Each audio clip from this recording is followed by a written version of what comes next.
પોરબંદરના માધવપુર ગામે રહેતા એક મહિલા પર 5 શખ્સોએ પથ્થર વડે હુમલો કર્યો હતો।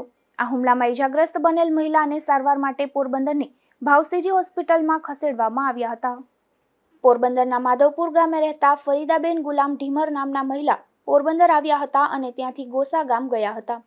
ત્યારે જમીન પ્લોટ બાબતે મહિલા ઉપર તેમના પતિ ગુલામ અબુ, નણંદ રહેમત સુમર, દિયર જુમા અબુ અને અસગર અબુ તથા સાસુ હલુ અબુ સહિતનાઓ દ્વારા પથ્થર વડે હુમલો કરાયો હતો। આ હુમલામાં ઈજાગ્રસ્ત બનેલ મહિલાને સારવાર માટે પોરબંદરની ભાવસીજી હોસ્પિટલમાં ખસેડવામાં આવ્યા હતા। હું છે ને પોરબંદરથી માલ લઈને આવતી હતી ને તો મને ગોસાવાળી લોકો ઉતારી જગા પર લઈ ગયા। કોઈ જગાની છે ને વાત કરવાની છે એ મને કહેતા જગા દે દઉં। હું જગા મેં નાખી હતી, મને ગાળો દેતા હતા, મારવા દોડતા હતા। અહીંયાથી હું ભાગી તો સડક પર ગઈ પુલ્લા પાસેમાં, અહીંયા 5 જણા આવ્યા અને 4 મને પકડી હતી ને અસગરે છે ને મને ભાણો માર્યો। પછી મારી હું બેભાન થઈ ગઈ, મને ખબર નથી હું ક્યાં કરીશ।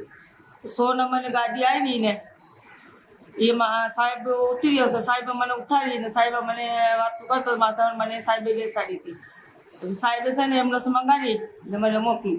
તો એ રોડ કાંઠે ત્યાં બધી ભેગા થઈને આવ્યા હતા। એમાં ગુલામ હતો, અબ્બુ હતો, પૂનો હતો, પછી અસગર હતો, જુમ્મો હતો, એ આટલા જણા રોડ કાંઠે બી આવ્યા હતા। શું થાય તમને બધા? એ બધા છે ને પૂનો મારો કાકો થાય, અબ્બુ મારો કાકો થાય, સસરો બી થાય, કાકો બી થાય। અને અમારા 2 દેર હતા, મારો ઘરવાળો હતો, મારી સાસુ હતી, મારી નણંદ હતી। આ ઘટના બાદ પોલીસે પણ મહિલાનું નિવેદન નોંધી આગળની કાર્યવાહી હાથ ધરી હતી।